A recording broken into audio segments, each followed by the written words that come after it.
Hi everybody, Ana Maria here. I feel like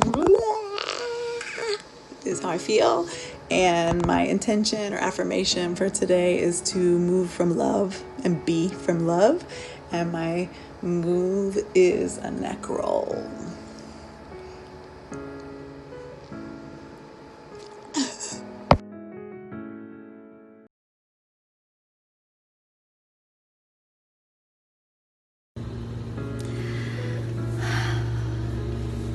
Hello, my name is Angela Gallegos. I use she, her pronouns. And how do I feel? My embodied check-in. I'm grateful to co-create and share in a space like this with you. I feel weird as well. It's like a wavy balance. That's what this feels like. It's moments of strength and moments of weakness, moments of rest, and then I'm just like busy as hell. And being okay with all of it. It's is a great reminder to be present and mindful. So yeah, I would just say it's a wavy balance.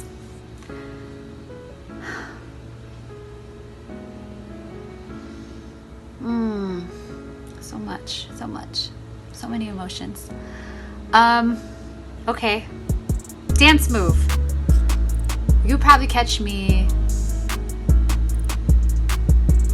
like my hips, my shoulders. I don't know, I just try to get lost with it. I don't know what it's called. Get lost with it. All right, whatever. I love you. Bye-bye. Have a good one.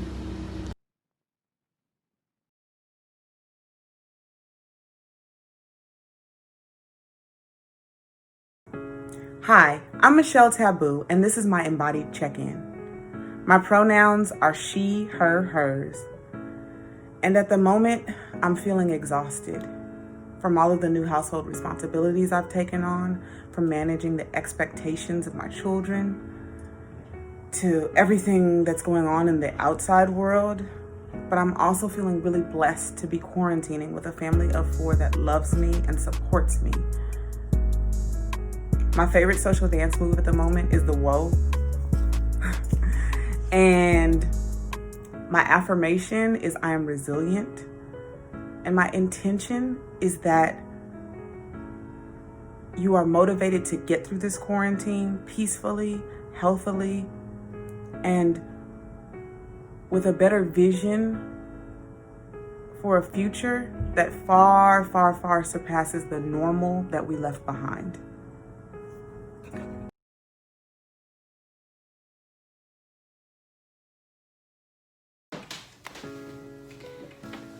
My name is Marina Magalhães, and this is my Embodied Check-In. My pronouns are she, her, hers, and how I'm really feeling right now is really well rested for the first time in a while. I finally got to sleep last night, and I can really feel the gratitude of that in my body and in my spirit. My favorite social dance, always and forever, samba. The basic samba step. It will always be my first and favorite dance. And my intention and affirmation in this moment is to be as humane as possible with myself. And I am really making a daily practice of that. Every day, many times a day, I ask myself, what would the most humane choice be right now? And I try to do it as best I can.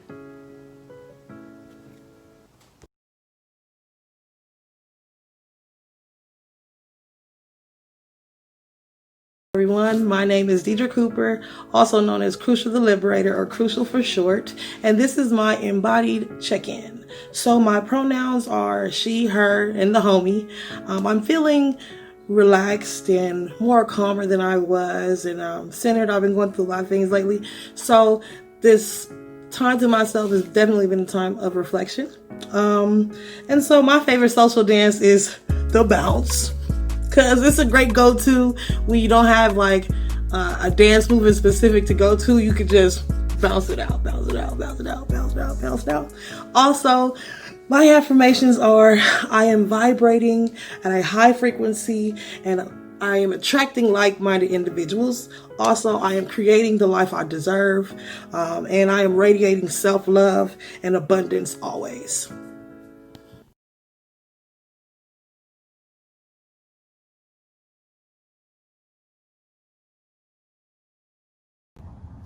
Hello, my name is Jade Charon, and my gender pronoun is she and her. Today, I am feeling hopeful, and my favorite affirmation or intention that I set for the day is, I say to myself, you are more than enough.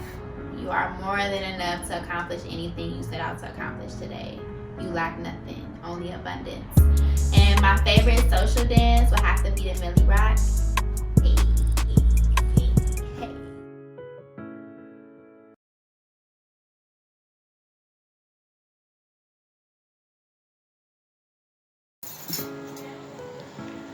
Peace was really good. It's your girl, Ife Jai in the building. Super excited to be a part of this initiative. Shouts out to Future Sounds. My pronoun, she, her, womanhood, all that. I don't know. But I'm feeling great. I'm feeling strong. Rona ain't gonna get me. That's for darn sure. But I'm feeling amazing and I'm feeling productive. And right now, when I think about my body and the way I'm moving, I feel like, oh, that's how I'm feeling right now. You know what I'm saying? So, yeah, I just want to say that my affirmation during this time is that I am good enough, that I have everything I need, and my intention is to use absolutely every single resource that the Creator has given me to make the most of the life that I am living and of the blessings that have been bestowed upon me. So shouts out. I hope everybody feels strong. Yeah, don't let the Rona get ya.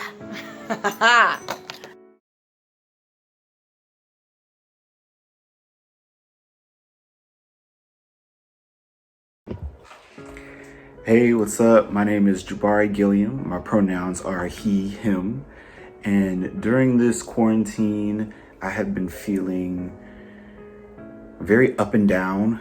Sometimes very good and very happy and very vibrant. It's very social, and sometimes very anxious and very overwhelmed and very down. It kind of like fluctuates. I never know when it's going to come and when it's going to be great and when it's going to be rough. But, you know, getting through it day by day. My favorite social dance move is the City Rock. Hey. Hat. That's been the one that's been kind of like in my body right now. An affirmation for post-quarantine, post-pandemic is to just live my life with full purpose and full joy, really living in the moment and of course being safe, but really taking all the opportunities to be with people, be with friends, and to live life greatly. Yeah, that's me.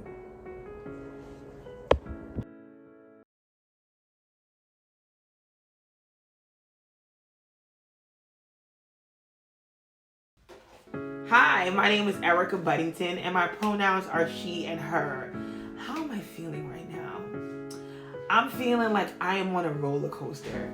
Some days I feel like I'm on top of the world because I'm an introvert, so I like to be in the house. I make my little banana bread, record a few videos, write some fiction, get some work done. But some days I'm down because our world is suffering and people I love are suffering. And, you know, it's gonna be a long road.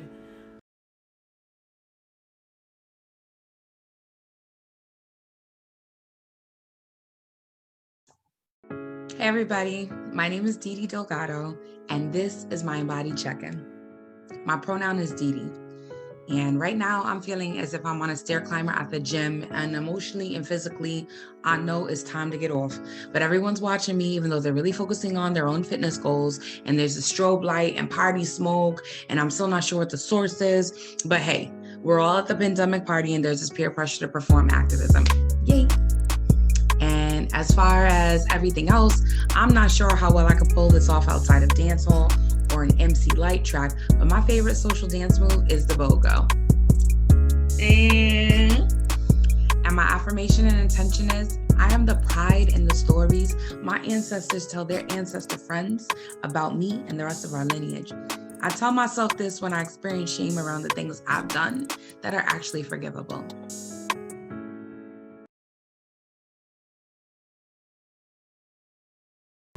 Hi, my name is Sejani. I am 9 and my pronoun is he, him.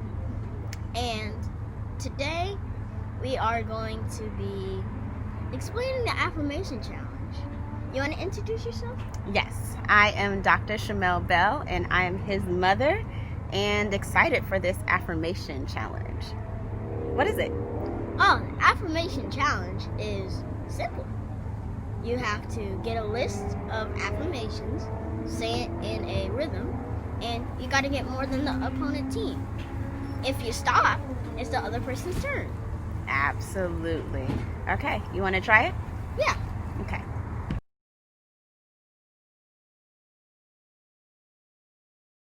Let's show our affirmations. You ready? You want to go first? I'll go first. I am love, I am joy, I am radiant, I am powerful, I am beautiful, I am amazing, I am fantastic, I am overwhelmed is not good. Okay, your turn. That was 7. Okay, my turn. I have 7? Yep. Okay, your turn. I am amazing, I am powerful, I am optimistic, I am love, I am powerful, I am... Wait, did you say powerful twice? I won! All right, you all, show us your affirmations.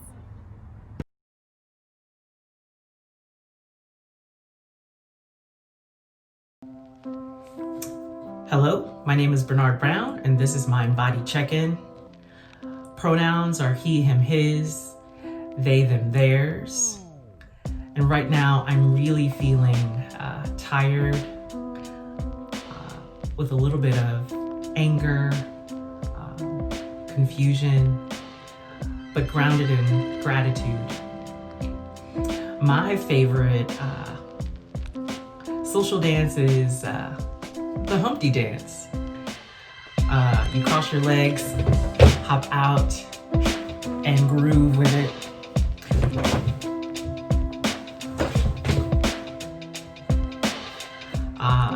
My affirmation is, I contain multitudes.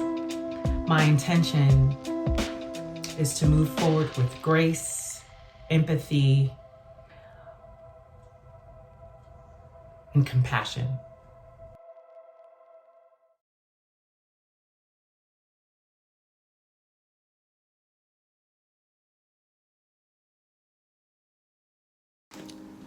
My name is Bobby Gordon, and this is my Embodied Check-In. I use he, him, his pronouns, and how am I feeling really? I am feeling grounded and in the clouds, feeling those extremes all mixing together in one, and it's beautiful, and it's many things. My favorite social dance move is the typewriter. I'm bringing it back to MC Hammer. We're getting into the 80s.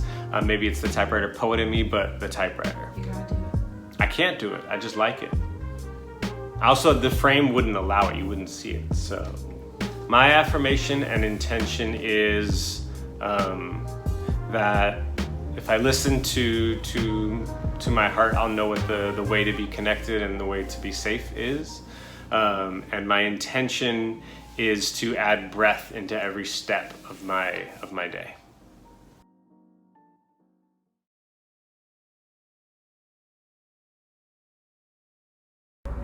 Close your eyes. Imagine a blue bubble of protection around you. I want you to get that affirmation that we did earlier and hold that in our body. I want you to take our series of breaths. Breathe in, breathe out. Breathe in a little deeper, breathe out. Now, I want you to use those affirmations that we've been holding and breathe deeply as we can Breathe out. You may open your eyes. Thank you for that, Sejani.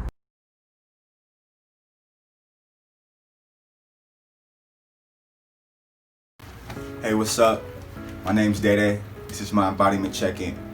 Life goes by pretty fast, time flies.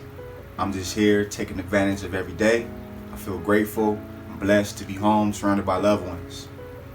Today, I'll probably have to say my favorite street dance still is jerking to this day.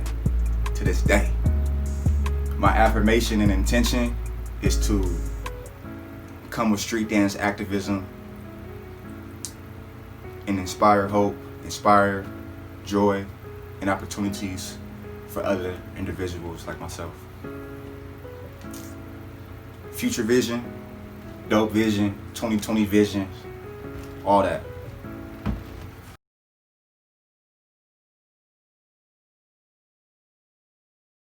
Hey everybody, my name is Crystal Torres, and this is my embodied check-in. My pronoun is she, or Crystal, and right now, at this time, I'm feeling really uncertain, really compassionate, really imperfect, really hopeful, really human. And my favorite form of expression is gratitude and melody and lyric. And currently the affirmation that's keeping me alive is make friends with the moment, as well as I am enough, you are enough, we are enough. As we stand, as we are in this moment right now, we are enough. And my intention is to inspire, empower, and live life knowing that I'm my ancestors' wildest dreams.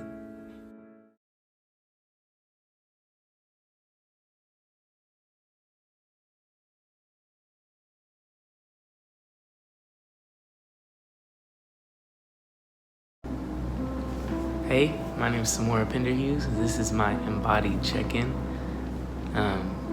My pronouns are he, him, and how I'm feeling this morning, so far I'm feeling good.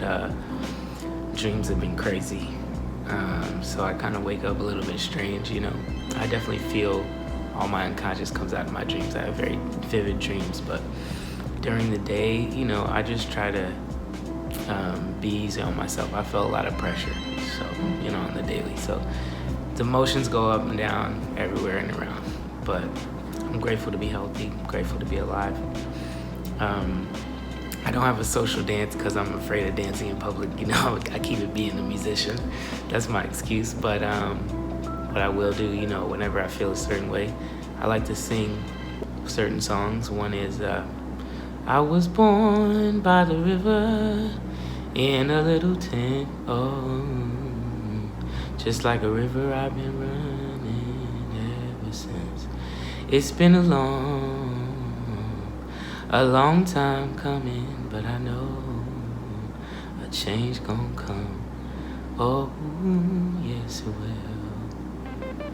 And my affirmation, just be kind. Be kind to yourself, be kind to others. And the intention is just to try to be there for people in this moment, in whatever ways you can, whatever ways you can show up, and to be there for yourself. Not feel too much pressure, and to understand the ways that this time of just having so much space with yourself and with your thoughts can bring up certain negative tendencies you might have, and just be conscious of those things. Know it's a process. Know that some days can be just what they are, and be kind to yourself.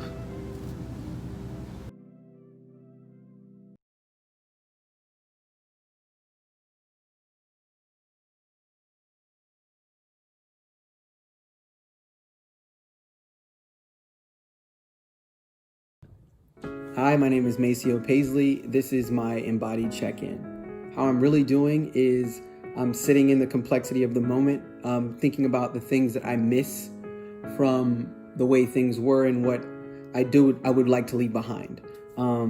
I hurt my back earlier this morning, so I'm also just feeling into the sensations that come with lower back pain. And with that in mind, my favorite social dance is upper body. It's cooking.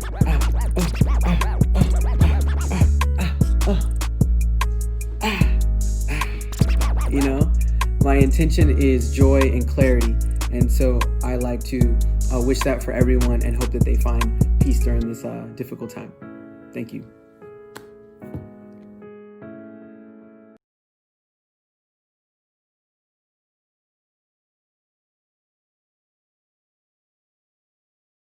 Hi everyone, my name is Olivia Audsley of the Dartmouth Student Union. My pronouns are she, hers, and this is my embodied check-in.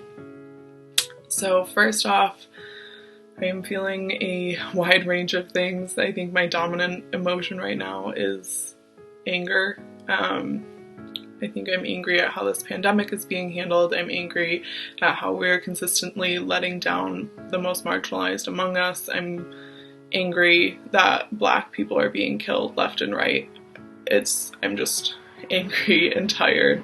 And I think it's incredibly difficult to process all of these different sources of grief right now.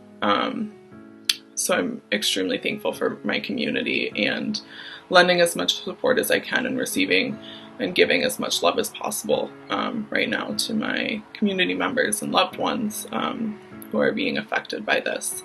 But I'm also really, really energized by the mobilization that has occurred, both in terms of the pandemic and anti-Black violence going on right now.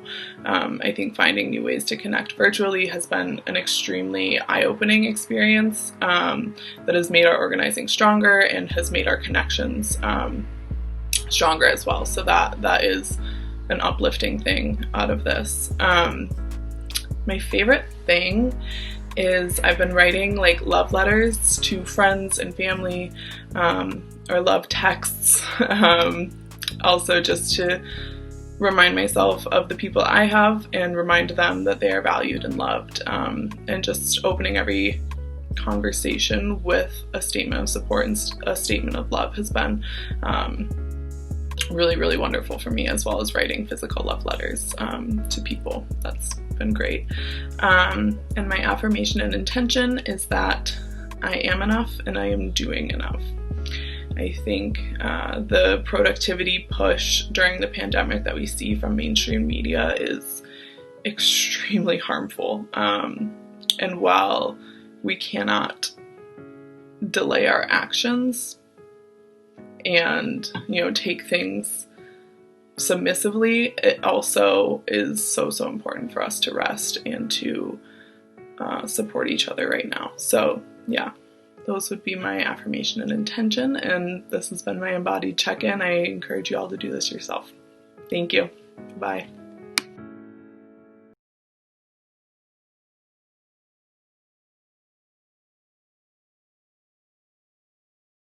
Hi, my name is Mariana Peñalosa and my pronouns are she, they.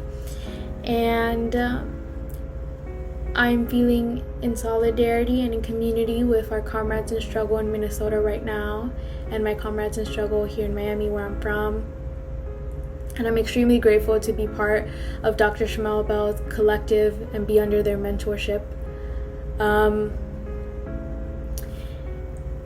And my favorite social dance has to be perreo.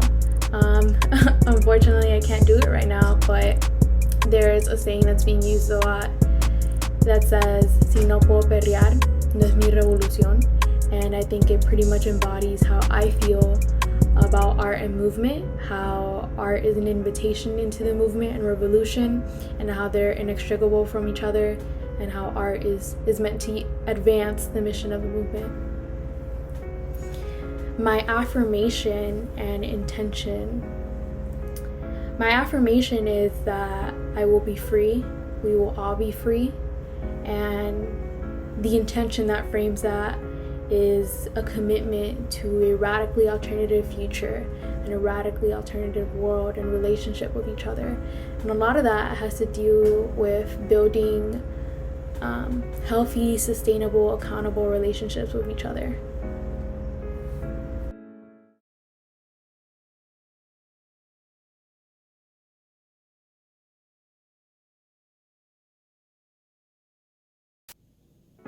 Hi everyone, I'm Devin Montgomery of the Dartmouth Collective. My pronouns are he, him, his, and this is my Embody Check-In.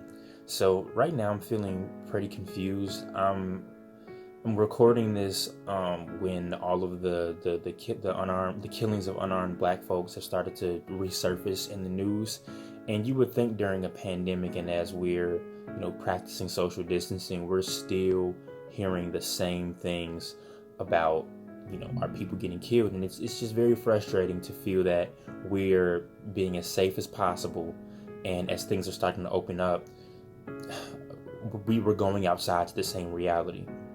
In terms of the playlist, I'd like to contribute to the song I'd like to contribute to the playlist. I would say Institutionalized by Kendrick Lamar, great choice, but I'll go with Babylon by Joey Badass. I think that it makes me think of like this new reality of what we're trying to achieve, but both songs are great choices. And in terms of my affirmation, so I want to commit myself to recharging and taking the necessary rest so that I am in the healthiest space where I can contribute to my own growth, and I can just be the best self I possibly can. And for me, recharging and resting is the best way I can do that. Once again, I'm Devin, and that was my Embody Check-In.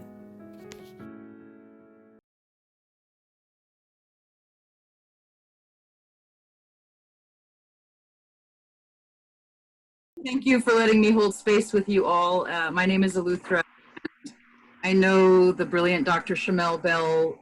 We ran across each other at the activation of an art and social justice museum in Los Angeles called Into Action, and we continued to work together when I helped develop and build a narrative framework for the second We Rise, the first We Rise event, which was our sort of second iteration of Into Action with the lens on mental health exclusively. So I will offer that I come from a background of working with young people impacted directly by street and specifically gun violence, and that career that started earnestly in the streets with young people in my neighborhood resulted in a relationship with our former president and helping develop an initiative called My Brother's Keeper.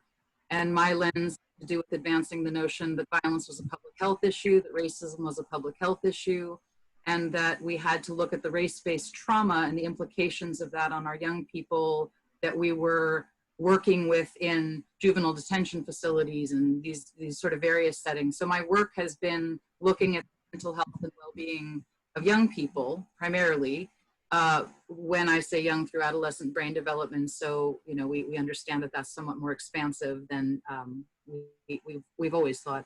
I direct an initiative in partnership with a group of women who recognize sexual violence in the life space needed to be addressed. And we co-launched an initiative called Soteria, which builds pop-up safe spaces and pre-COVID in big cultural settings like Coachella.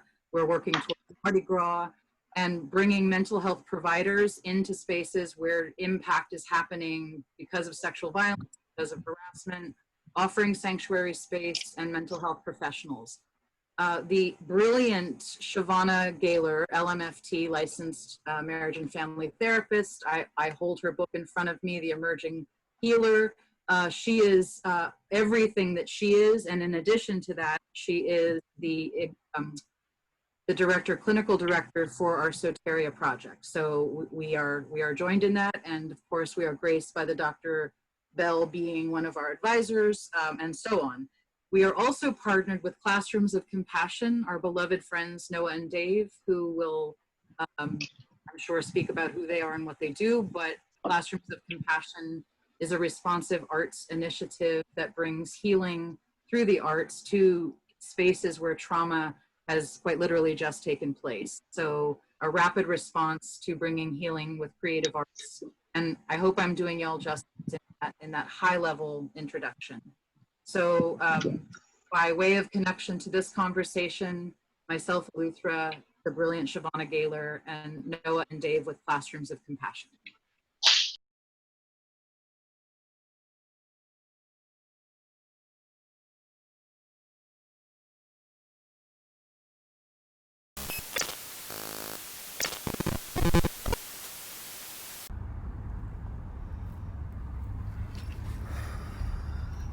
Hi, I'm Dr. Shamell Bell. The Radical Dialogue Day After Conversation, which was initiated to address the current COVID-19 crisis, has always had its foundation in the understanding that all social issues are interconnected. We are met too often with sobering reminders that business as usual for Black people in the United States of America often means death by state-sanctioned violence. This reality validates the need to continue mapping a path toward a greater future. We want to invite those who seek to participate in ongoing solutions and strategies to building a safer, more fulfilling world for all oppressed people.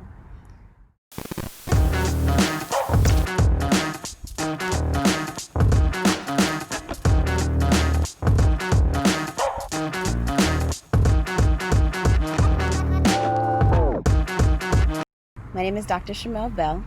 I'm a mother, scholar, street dance activist, and community organizer. I eagerly welcome each and every one of you to this critical conversation. Before we start, I want to take a moment to acknowledge the indigenous people on whose land we reside. Los Angeles is the home of the Tongva people. For those outside of LA, learn more about the people whose land you live on. I encourage you to pause and reflect on that history, and let's carry the acknowledgement into our discussion today. Thank you. Welcome all of you. And as we start, I'd like us all to close our eyes and take one deep breath in through our nose.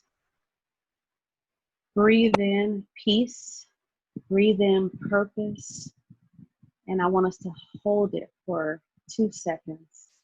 1, 2.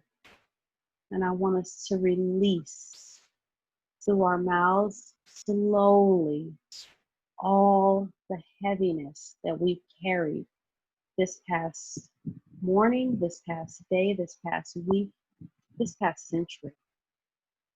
I want us to release all of the heaviness that has been poured over us, laid on us. And now I want us to breathe in a light and free spirit through the nose.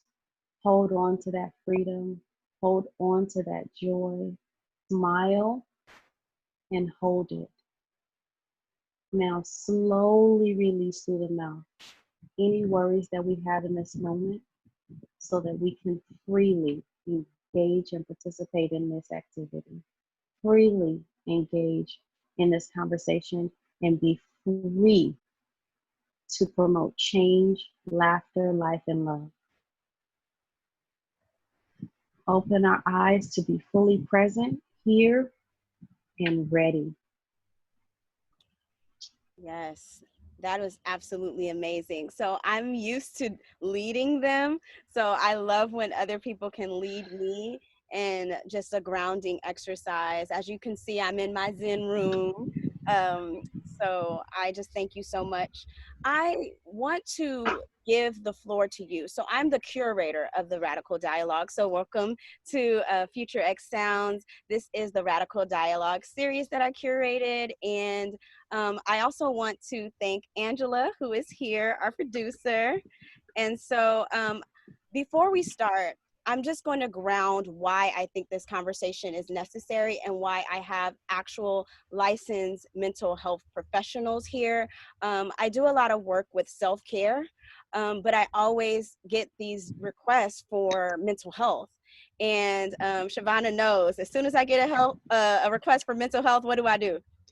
You hit me up immediately. I'm like, and I am so grateful for the love. I am not a mental health professional. I need a mental health professional. Actually, Chevonna is my mental health professional. Dr. Milo, I'm getting you on board too. So I think this is an important conversation that we're having because self-care is what, I've been doing, but also community care, right? So I heal myself in order for me to be able to help heal alongside others, and as well as not even be able to heal alongside others, but I can't help others if I'm not healed, you know, and still going through the same wounding that I have going on. So I always like to have the conversation about mental health with actual professionals. Another thing that I thought was really important about this conversation is that there are two conversations that I think we're having. One, at first, it was like, what are we doing amongst the global pandemic? And it was already always and beyond, right? Because we're envisioning what's going to happen that day after, that day after freedom, that day after liberation, though. So that freedom was never just the day after freedom when we're out of shelter in place, right? It was always me envisioning in my classroom months prior to even there being a pandemic, like, what do we do the day after freedom? And I had this idea, and I had no idea, I promise, I had no idea that things would actually burn.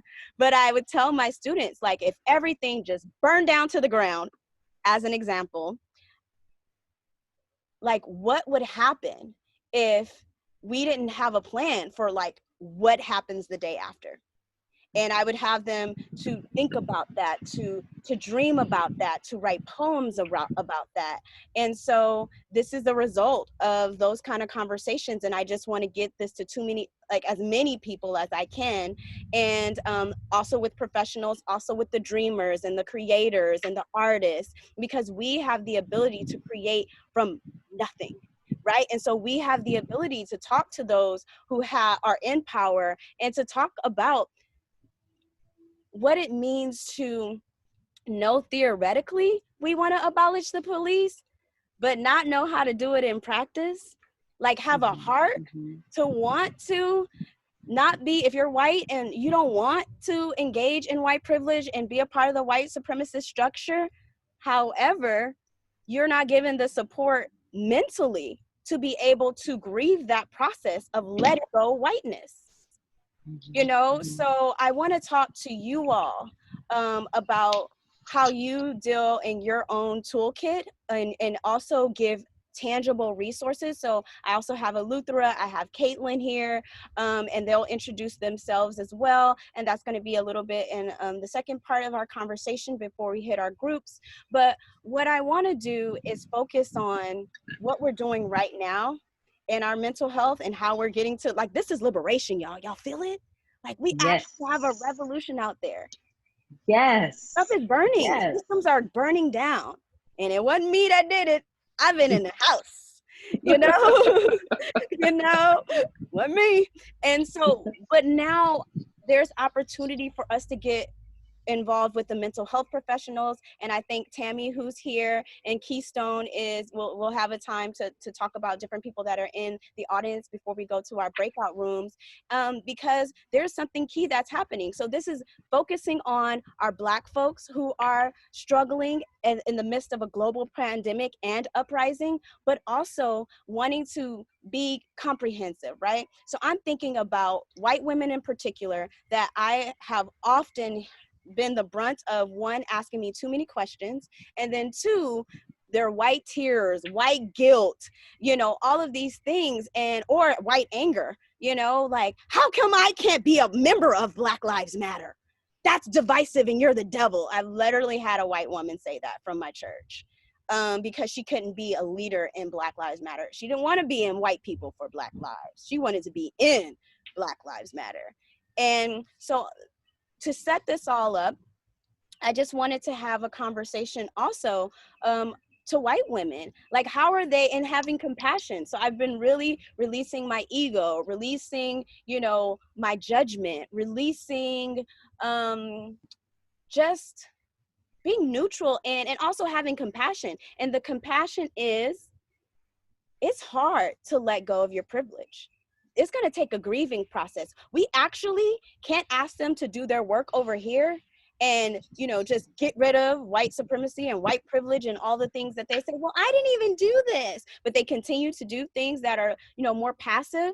If we don't have structures in place, not we, they, I'm just telling them, You know, I'm just consulting. Y'all go over here and do that because it's not my work.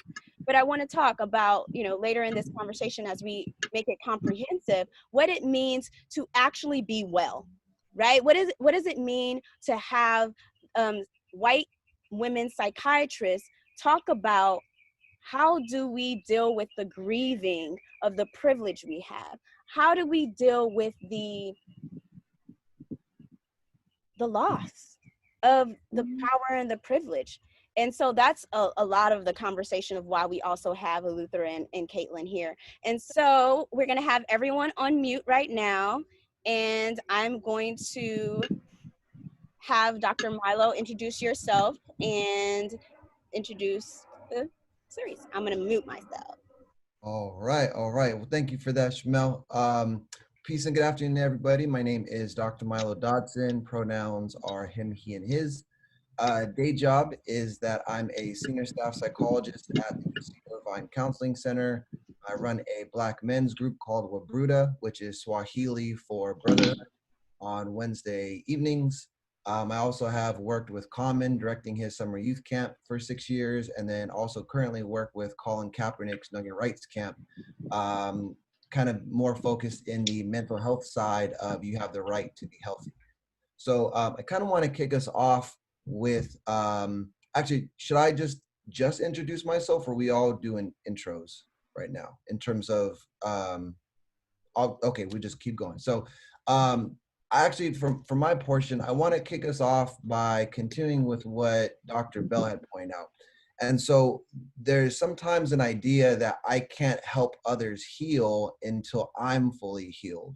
And if I'm hurting, then somehow my work in helping others heal isn't good enough or it's invalid.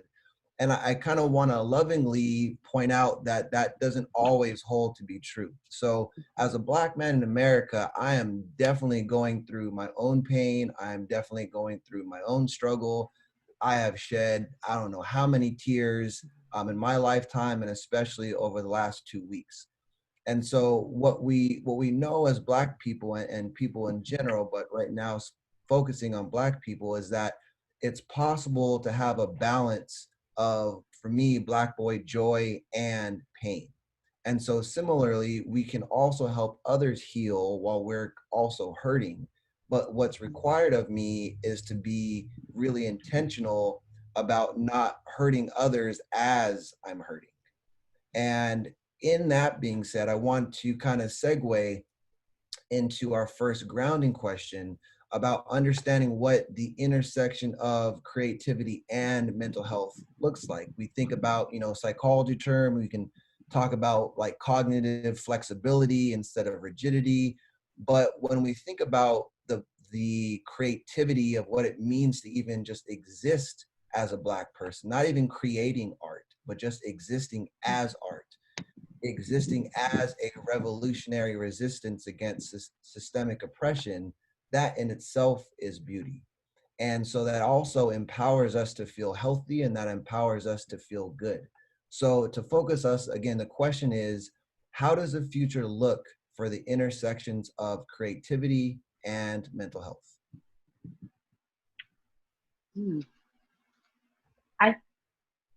I think that this is Chevonna Gaylor, and I really believe that, honestly, the COVID pandemic has allowed us to has kind of catapulted us into the intersection of creativity and mental health, because we've had to get that need met in other ways. People have not been able to lean on the coping mechanisms that they're used to dealing with. People have not been able to lean on things like going to the gym, which is something that a lot of, especially for African American men, may lean on, or just all of us going out and about as communal people in the African American community.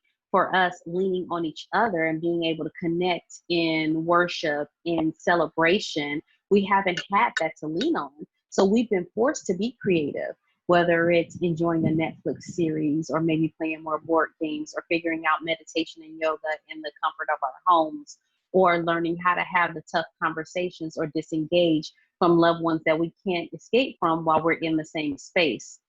So I think that we have really been able to have a unique opportunity for creativity with getting our mental health met out of necessity as of late.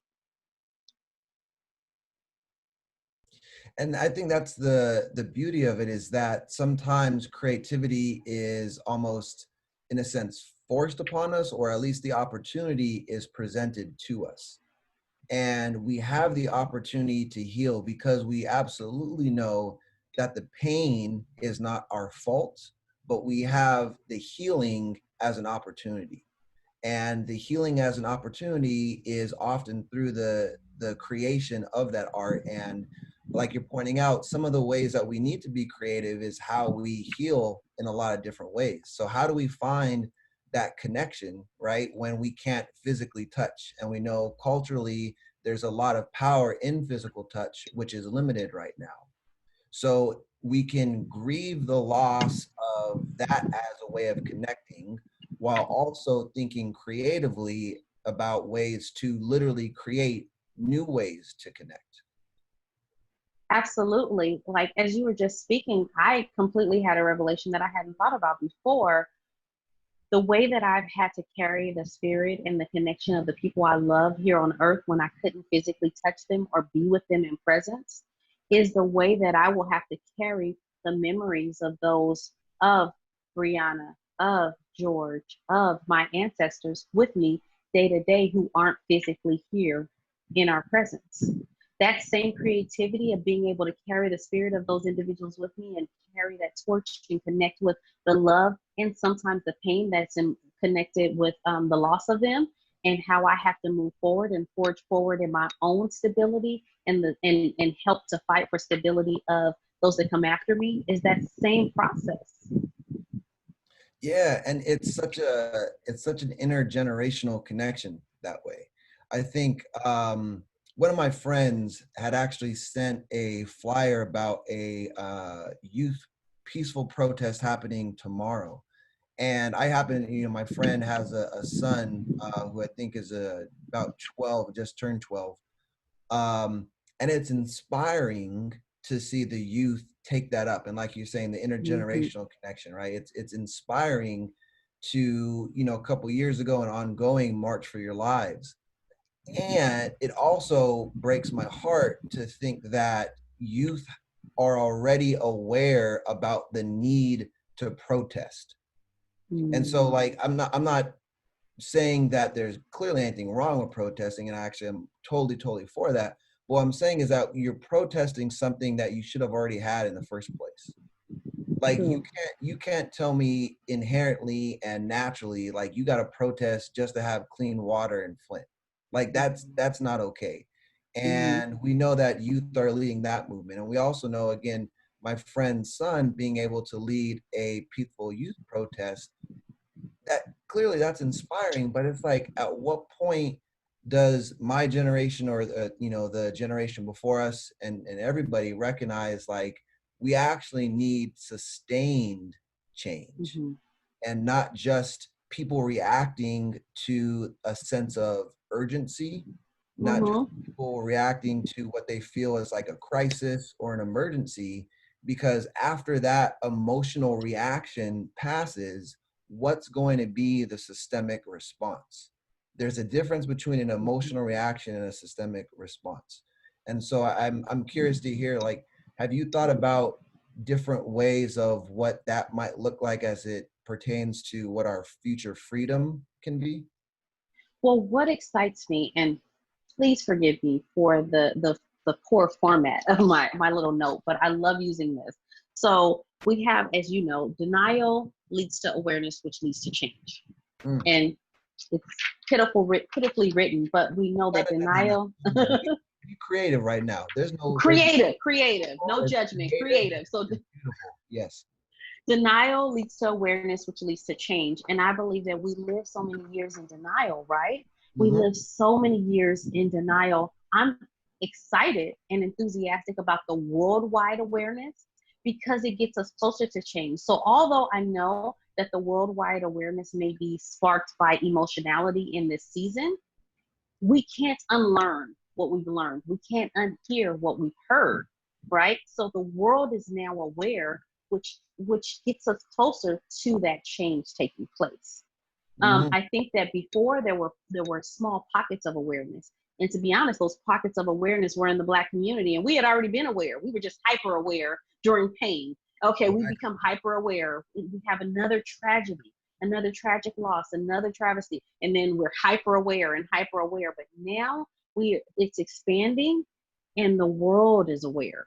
I believe the world is becoming aware, which leads the world to systemic change. Yeah, and that's the thing. I think I've seen a lot of people talking about the era that we're in, so to speak, as being called the Great Awakening. And when we're awake, and we're past the idea of just saying we woke, because we saw Trump kind of commercialize that and push the whole capitalistic agenda. So not saying that, but the Great Awakening right now, the idea that people are actively engaged in increasing their self-awareness. And I think what's necessary there is, and I really like that motto in all seriousness, I can draw myself. So I have a lot of empathy around that. I think where we're at is people working through their denial to increase that self-awareness. And I think where a lot of people, a lot of white folks sacrifice their own understanding of being multicultural identities, they sacrifice that for the idea of whiteness or to be adjacent to whiteness. And so in part of this awakening, people are recognizing the beauty of intersectionality. And so while a lot of us are grieving, I also want to give support around this being Pride Month. And so while a lot of us are now just becoming aware and becoming awakened here, I also think that we have to recognize that our trajectory, our development is sometimes slower than others. And so we got to check ourselves before we try to hurt somebody else. We got to be able to be that much more aware about our healing journey being a little bit more delayed, and that we've needed to work through that denial to play catch up right now. Yes. So I really like that model there. I like that you said that, because it kind of eases us a little bit into our question, the second question that we wanted to address: why is mental health so important as individuals and as a community in the midst of these times of crisis? And I love the concept of a seesaw with, when our emotions are really high, our logic, reasoning, rationale, data processing is low, and vice versa. When our logic, reasoning, or even data processing is high, then our emotions are low. And we're not effective when we're really unbalanced on that seesaw either way. And so when we're in the midst of a crisis, that kicks us into that emotional mind, and we're not in that wise mind. It kicks us into that emotionality. And now being hyper emotional does allow us to evoke change. However, we have to be strategic. Like you were mentioning, we have to be strategic about the change, because if we're not looking at all of the dynamics, and we're not focusing on the intersectionality, if we're not focusing on the intergenerationality of it all, if we're not looking at all the pieces of the puzzle, then we're not strategic and we're not promoting change. We're just shouting. We're just barking without really being strategic in our change. However, if we're only focused on laws and what the legalities or what is perceived as rational or logical is, we know that what's been perceived as logical, reasonable, or rational over the years, and not taking the humanity of who we are as a people into play, has really been destructive. Oh, huge. And I'm curious, in LMFT, in your work there, has the different models that you've learned been that much more based from like a Eurocentric point of view and understanding that teeter-totter and understanding what it even means to have logic compared or balanced with emotion? Absolutely. I call myself not your average therapist, because therapy is truly my gift. It's what I was put on this earth to do. Now, the reason why I fight so hard to make my voice heard is because every textbook that I learned, every single textbook I had an older white man in it.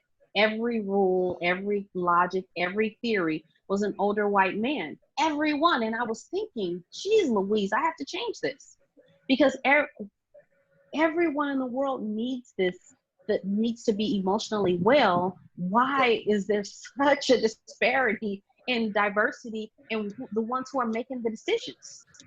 the ones who are creating the theories that we're all supposed to adapt and apply. So you and I are a part of that change, but that was a big passion for me because my textbook says, and those theories say that I can't disclose anything about myself, right? That self-disclosure is wrong. However, I know that in an intimate relationship with anyone else, there's a power differential if they're telling me all of their sharing and completely vulnerable, and I share nothing about myself. So that appears to be logic or reasoning, but all that is about is power and control. That's exactly. Yeah. So the whole idea, and so for some of us here to give background, in our psychology textbooks, there's this idea of self-disclosure, and it goes back to the all of the whiteness that was Sigmund Freud. And the idea of being a blank slate or tabula rasa, meaning that I'm not supposed to disclose anything. I'm supposed to just be, okay, well, tell me, how does that make you feel? And like, I mean, I'm a black man. Like, you looking at me, you know that I'm a black man in America. So there's no way of just being that blank slate. And that's been to perpetuate in all these textbooks, which, as the conversation we're having here, is based off of this Eurocentric point of view where there's not justice or social justice built into it because the people who are writing these texts already had all the power and the privilege. So there's no need to address that. Similar to, they didn't have the idea of needing to protest really because, well, what's the point? Like, I'm good already. And so when we break it down into understanding mental health in our communities and individuals in these communities, there's this need, as we've been talking about, to one, be connected, and two, be of service. And thinking about ourselves as multicultural beings of being of service. And I know for a lot of activists, one of the beautiful things I learned from a sister at UCLA, I forget her name, unfortunately, but a couple years ago, she highlighted at a conference saying that we don't need to set ourselves on fire to warm others. It's so funny. That's in my notes. I love that.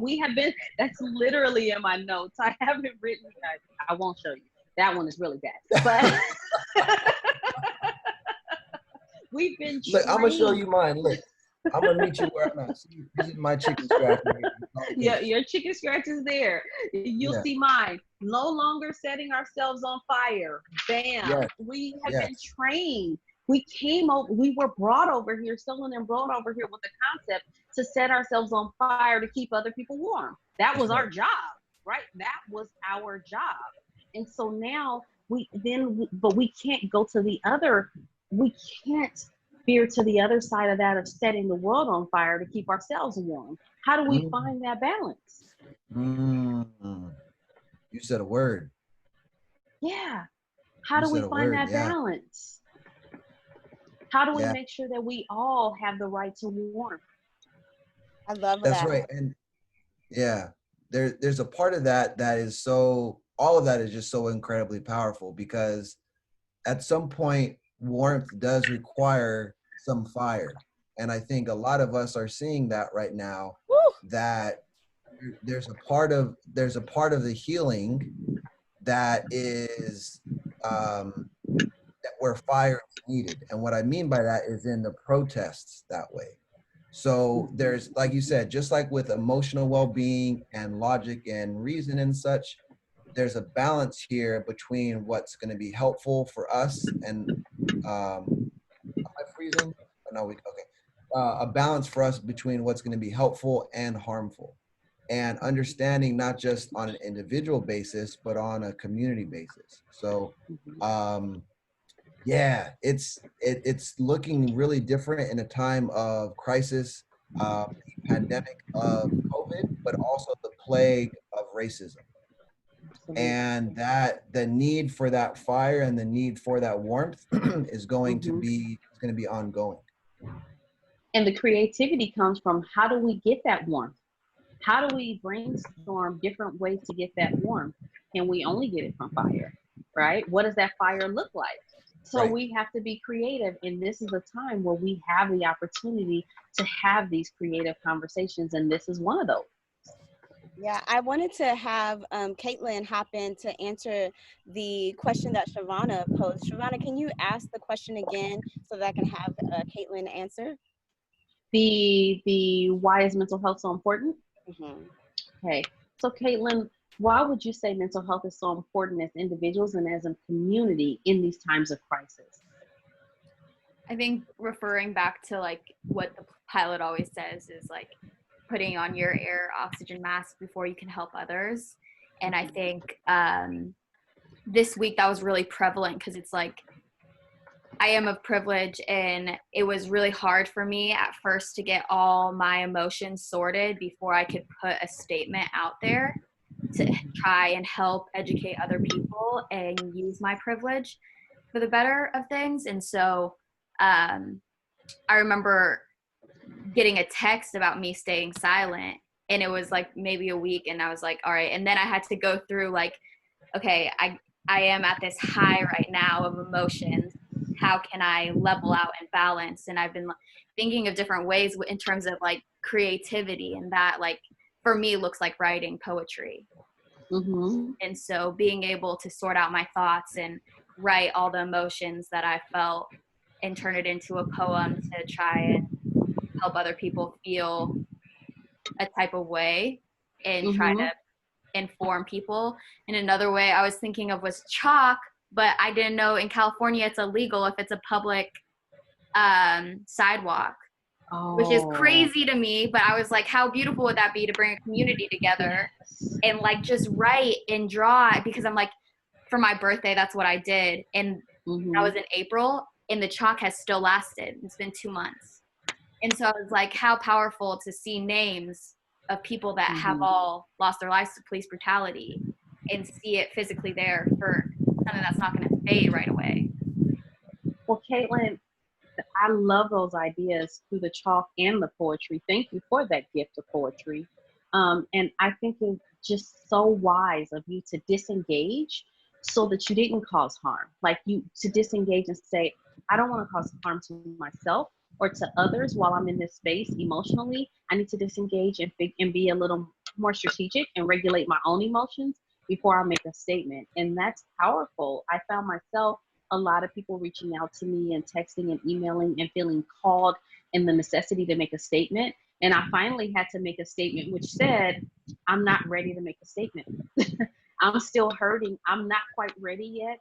I'm praying for, hoping for, seeking the words, but please know that my heart is with you. And so for you to disengage for a minute and take that moment, I think showed so much wisdom and power. And I think that what you create and put back out into the world is going to impact those even more. You modeled what others may need to do as well. Thank you. Yeah, so that is beautiful. Thank you all for that. We're going to actually go in our groups in a little bit, but before, I want to ask Eleuthera a similar question, but I want to ask Caitlin, what's in your toolkit for mental health? You said poetry, but if you had a freedom dream, right? You wanted to close your eyes and what freedom looks like, smells like, tastes like when we are all, free. Once Black trans folks are free, we are all free, right? So we're living in that world. There are fireworks. Can y'all hear that? Yeah. What can anybody understand? And I'm asking the mental health professionals, why in a global pandemic and a uprising do you think that it's okay to have fireworks all day?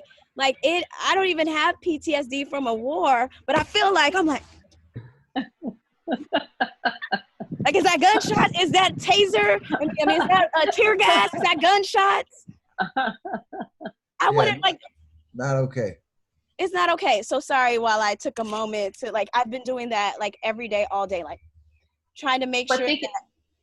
For some, fireworks equal celebration, and in the midst of we celebrating right now. I get that, but in the midst of hurt and pain, there are some who feel like they need to have some sense of celebration to lighten their space, their emotional space. Maybe it's their form of denial, but for some, fireworks are equivalent to celebration, and they may be holding on to a little grasp of celebration in this season.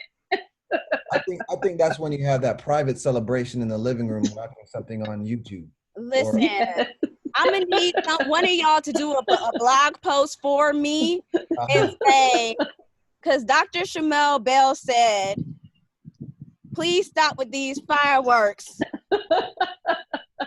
Because that's gonna be Caitlin's next video right there that goes viral. Stop the damn fireworks. Right? Like, we don't know if the revolution is really popping right now outside our door. Because we hear, like, I don't know if it's the National Guard. I don't know if the military done came. No. So just bust out a backflip, say no fireworks, and then screen goes black. You good? Yeah. There you go. I think a lot of people use fireworks to make noise because they want to be disruptive. I see that. Here I am being loud and you can't stop me. Okay, I feel that. But it's also like creating harm. So I don't know what I feel about that. I'm digressing the conversation because fireworks are not in our toolkit. Well, maybe it is. But for Caitlin, I definitely want to know a part of this future toolkit in Luthera. I want us to talk more about that before we break out into our breakout rooms with Classroom of Compassion and Dr. Milo and Chevonna. In the Luthera, I gave you another room. We're not gonna have you together with Classroom of Compassion. I'm gonna give you a separate room, and so we can have a deep, rich conversation on where we're having where our feelings are right now. How are we feeling really is what I'm asking. Not like a salutation, like, how you doing? It's like, how are you doing? Wait for the answer. But while we're here, we're still composing this toolkit that we began in the day after conversation. And I would love you experts in here. A part of that toolkit is also, I want to know what's on your Spotify playlist or whatever is on. I want to know what's on your playlist, that song of liberation that gets you in the mental health. So your freedom dreams for that toolkit, and then also Chevonna and Milo, I'll get yours too. What's that song that's in your toolkit? But you've already both been in the day after conversations, and Caitlin wasn't, so I want to make sure I get Caitlin's. So during one of my poetry nights, my brother shared his poem, and the last line stuck with me, and it was, why do we live in a time when acceptance is so blurred? And I think for my toolkit, I would definitely put acceptance, because that comes from not only people, but it comes from ourselves too. And I feel like we need to learn to accept and love ourselves completely in order to have a type of freedom. And then on top of that, just like love. And also, I think music, like you said, I've been practicing so many instruments during this time of quarantine, and I get lost in them. So this morning when I felt heavy, I actually went to the piano right before this meeting and just started playing. Wait, hold on. You were my student, and I was advising you, and I didn't know you played instruments? And you told me you were just a gymnast? I started teaching myself during quarantine. Oh, okay. So when I knew you wasn't playing instruments, is what you're saying. Yeah. No. Y'all don't understand. I was like, wait, who are you really?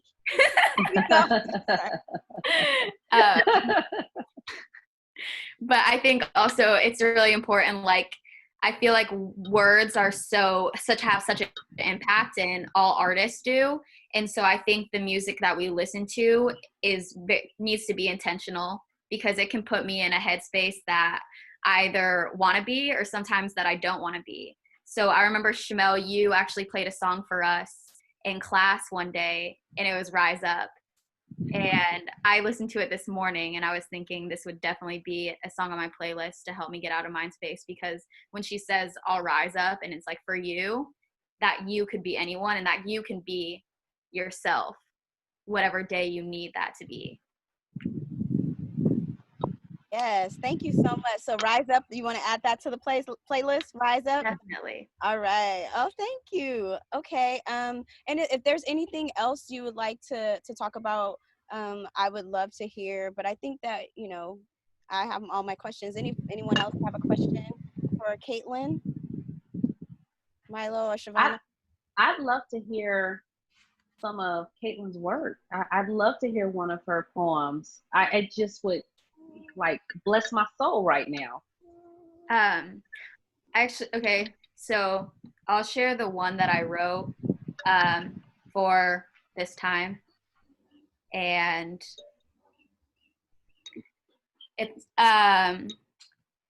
my mom wanted me to change the title because I originally titled it Blue versus Black, but I think Blue and Black is really a good title. Red, white, and blue. We thought the colors on the flag and what America stands for could fool you. The white signifies innocence and purity, but that's something you must earn if you don't look white. The blue represents the chief, resembling perseverance and justice, but no justice will ever be served to them. The red depicts hardiness and courage, but don't forget there's only red present when it's rinsed in blue, white and blue. And we watched history repeat through, and everyone only watched because it wasn't happening to you. Corona isn't the only thing that's stopping a breath. We've seen life take away lives and won't call it theft, they won't call it murder, and then they'll dig up reasons to leave a lifeless body on the burner. We call it America the Great, but can't get past why we pass down such indescribable vile hate. The date is 2020. 634 people of color were shot and killed by police in 2019. They'll put a 16-year-old girl, Centoya Brown, away for protecting herself against a male, but no one would take her word. Yet when a police takes away the life of an unarmed person of color, the world won't change. We need change. It's time for change. I don't know what it's like to be terrified of losing my life when I get pulled over by the police, but I know what it's like to run away from one. Yet when someone's son, father, brother, mother, daughter runs, a bullet gets put through their back, as if that's the right way to attack. It's time we all fight back. Privilege, stop sitting back. The hate in everyone's heart has created a plaque that won't stop spreading because it's carried on from generation to generation. We're better than this, and there's room for everyone in this nation. But right now, Black lives need us. This is something we need to discuss. In police, you have lost all our trust. And then I go and say everyone's names, and yeah. Thank you. So Thank you so much. Video, and we talked about how we captioned it, and I am definitely proud of you, Caitlin, and having these deep conversations with your platform, right? I was looking at the comments, and remember I called you. I was like, yes. A lot with the caption and changing. Yeah, I was just like, hey, here's some of the ways that we can kind of get the conversation on the right track, based on, it's not about good cops or bad cops. We're not talking about people. We're talking about policing as a system, right? And so also when we're talking about people of color, we're talking about indigenous in the conversation as a whole. When you say people of color in your poem, but then you say we're talking about Black right now. So it wasn't that you were shifting the conversation. I saw where your process was. You were talking about Black, brown, and indigenous folks that are being, killed by the police. But now I want to, in the caption, to be very clear about, we don't want to use people of color just so we don't want to say Black. No, we want to say Black. Mm-hmm. So Eleuthera, we're gonna have you close out just this section with what your freedom dreams are, as we talk about mental health and some of the conversations we're talking about with white women and things like that, and how you I want you to just talk about all that. Thank you. And thanks for just letting me sit in this space and in this witness and in this truth and honesty about myself in this space. And thank you, Dr. Bell, for making that possible and for welcoming that and for calling it to action. I just side note, I want to say, Caitlin, a treasure to hear your poem. It was such a treat to meet you at We Rise. I think we went on a tour together with Dr. Bell. She made sure we got a chance to meet each other. And I actually think I know your gymnastics coach from when you were itty bitty. I think Farrah Griffin was your gymnastics coach when you were like, I don't know, I think she said you were 5. So. Oh my God, it's such a small world. That's crazy. So I just I have this little image of you as a little 5-year-old just because somebody painted that picture. So I was thinking about that innocence that you were talking about, and that really struck a chord. So I will offer, in terms of my freedom dream, I will only digress to say that it's actually rooted in something that, in the complexity of where I sit in this moment in history, in my skin and in my contribution to the change that has to happen on both sides, the complicity in it having existed and in the responsibility to address. And I was thinking, Dr. Bell said something that really resonated to me, that we, in her kindness and her sort of generosity at looking at white women uniquely, where we are as a commodity of white men, as we are not in this constitution. So complex relationship to being Americans, all in a way, but of course but that is mitigated by privilege and mitigated by what is afforded to us because of what we look like. So thinking about that complexity, and also thinking, Dr. likened it to a domestic violence relationship, and thinking about white women in relationship to racism in America as a domestic violence relationship that some of us accept and ignore and stay in denial and quite blind to by choice, for survival, for whatever reason that may be, or because we've either oppression and adopted the oppressor's perspective, or we always had it in the first place, I'm not sure. But I also know that there is a vision for working out of that domestic violence relationship, and it's a continuum. And so there are people who have taken on that mantle of trying to address that domestic violence of us, the inner racist in us, and try to remove ourselves from the domestic violence relationship, but we haven't actually had a chance until now. And so, to Dr. Bell's call to action, she gave me part of my freedom dream involves being able to sort of embody what is beyond this image. She sent me a video of a very young girl hopping a barricade with a black man and putting herself between the black man and the police and encircling his body and trying to back down the police. And I see that as a vision for the moment, as the step to the freedom dream. But I see that for me, the freedom dream is a space in which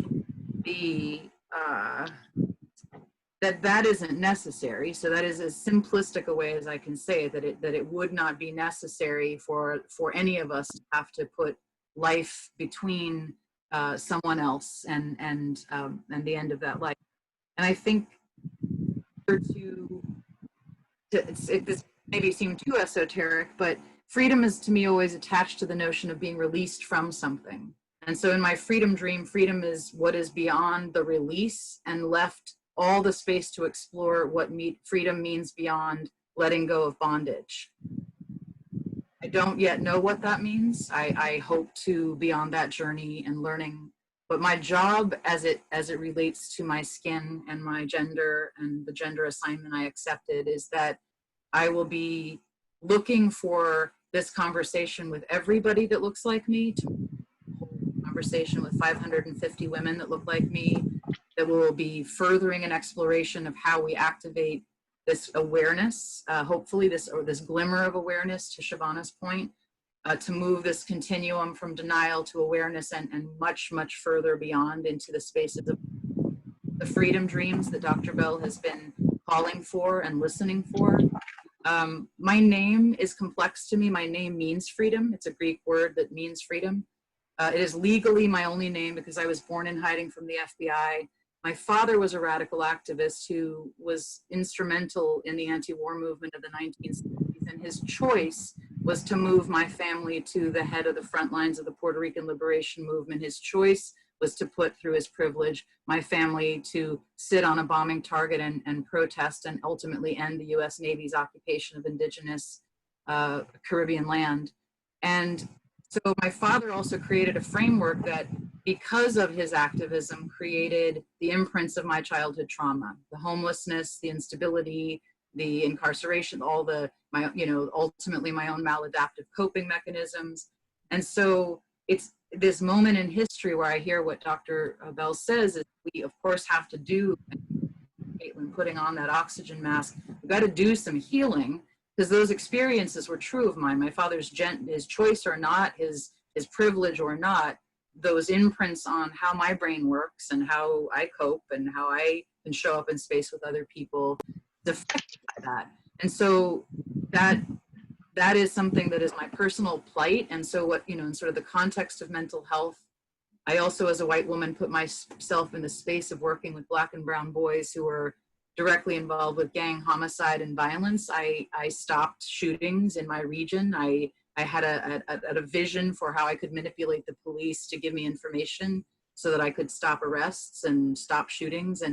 But I responded to multiple homicides. I had to hold space for 92 funerals of Black boys in this country and intimately hold space and be in community with family and sit with that and look in the mirror and sit with that and look at my friends, my husband, my parents, and so I guess my more than my freedom dream, because I hope I said something to that point, but my pledge is to not stop this personal inquiry and to relentlessly pursue this inquiry with other people and to relentlessly push that inquiry into action and push that action into sustainability. And so I think I can offer that. I can be held to that. I think the proof is in the doing. I really appreciate a good friend, a shared friend of mine and Shamell simply posted today, sorry, Dr. Bell, posted just a caption that I don't trust white people and essentially threw down the gauntlet to express why that should change. And so I really hear that. I hear that that's on us to help explain. Why should you trust me? And so I think that will have to be carried out with sustained action and a sustained commitment to my pledge. But I want to put that in the space of mental health because I will be working to push the mental health potential of all of us, because none of us are well until all of us are well. None of us are safe until all of us are safe. None of us are free until all of us are free. So that, I hope, as best as I can, encapsulate certainly the spirit of this particular conversation and my space in it. And thank you. Thank you for holding this conversation and for welcoming me. So I want y'all to know that Eleuthera is always hitting me up and saying, how do I not take up too much space? I'm going to pay you to give me, you know, make sure I'm in the right direction. She was like, should I hit up this person? Is that problematic? So, you know, we are having these conversations about what it means for her not to be a white savior. She's like, I'm not going to be that. So she's always checking in with Black folks or like, is this something that I should be doing? So I'm trying to, you know, and I would love to have in our breakout rooms talk to Black folks about how this works. But at some point, especially when you see that white folks with guns can go out there and protest their own health, like they can say, it's my body, my choice. I have gun. I'm not going to shelter in place. And there's no riot gear. No riot gear. They have guns. And then when Black people go out, there's riot, it's peaceful.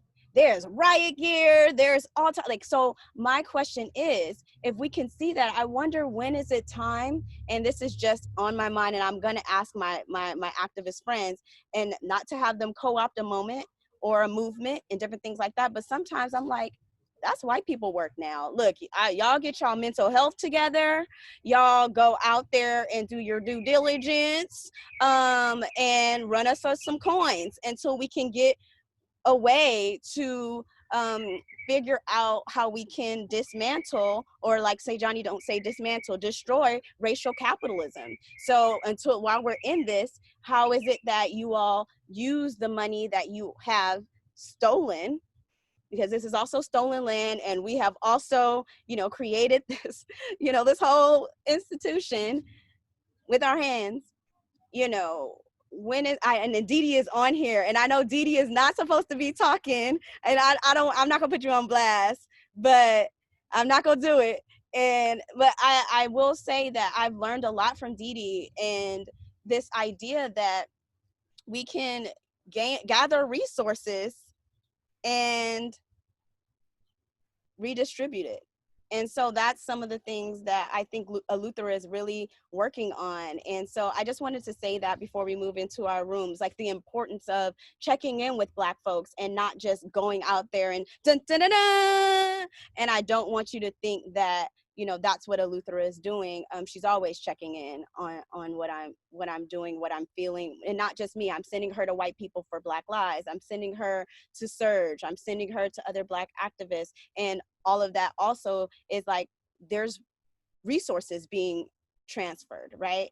So I'm just thinking about that as a model, because I'm not quite sure if a whole bunch of white women are out there and there's no POCs out there, and we're taking a break and we're envisioning, we're doing the day after stuff, we're creating, this is policing, we are finding the alternatives and putting them in place. But then the white women are out there, they're not going to bomb white women but us. They will shoot a white woman in front, like a white woman journalist in front of Black people, just so the other white women don't get the idea that that's okay. They might do one, but white women and children, I don't know. That's just something I'm thinking in my mind, and we can talk about that offline, especially Black women activists or, Black identified and different things like that. Yeah. But let's get into our breakout so that y'all can have a deeper, sustainable conversation. And I just thank everyone. I know that Tammy, what's the name of your mental health? Okay, go ahead. Keystone treatment. So it's a mental health and eating disorder treatment facility in Los Angeles. Okay, so Eleuthera, I'm gonna hook you up with her, because I was definitely wanting to have the conversations about how y'all deal with y'all grief and loss and guilt and different things like that while you're doing these kind of conversations. Yeah, so I know a couple of folks said that they weren't gonna go to, Chelsea, you're already with Eleuthera. I already put that in, I'm looking at the chat. And so yeah, I will break out. I want to thank everyone for listening in on this discussion. I want to thank Chevonna and Dr. Milo. Y'all are amazing. Thank you for this conversation. All right. I just wanted to know real quick, what's one of your songs? Milo. Oh, my songs? No, Dr. Bell. I wanted to know what's one of your songs? Yeah. Oh, what is one of my songs? One of my songs. It's really not a freedom song. I'm obsessed with Can You Stand the Rain by New Edition. Okay. Look, you just gave. It's a feel-good song. That's a freedom song if I've ever seen one. Yes. Absolutely. Day. Everybody loves them. Tell me, baby, can you stand the rain? As the airplane goes over me. Listen, I have a problem, and I know it. Okay, so yeah, I was like, this is not a liberation song, but I just want to let you know that it's over and over and over in my head. I literally sing "Can You Stand the Rain" all the time. I hear the beat and everything. No. Yes. Joy is freedom. That song clearly gives you joy, so by extension, it gives you freedom. Wait, did y'all see that Samora hit me up when he knew that I was feeling not so well because of the pandemic, being separated from my son? And he's like, "What's your favorite song?" And I was like, "Can You Stand the Rain?" And I didn't know why. I was just like, anything you ask me, Samora, I'm gonna do it. He came back and played it on the piano. I gotta repost that. But I used to listen to it every morning crying because I just thought it was so sweet. It took him a day and he learned Can You Stand the Rain for me to cheer me up. Aww. I'm gonna cry again. Okay, go to your breakout room. Okay. All right, I love you all. Thank you for tuning in to the I can't even talk because I'm really about to cry because of Can You Stand the Rain. Who did this to me, Chevonna? Thank you for tuning in to Future X Sounds, Radical Dialogue, and go to your breakout rooms.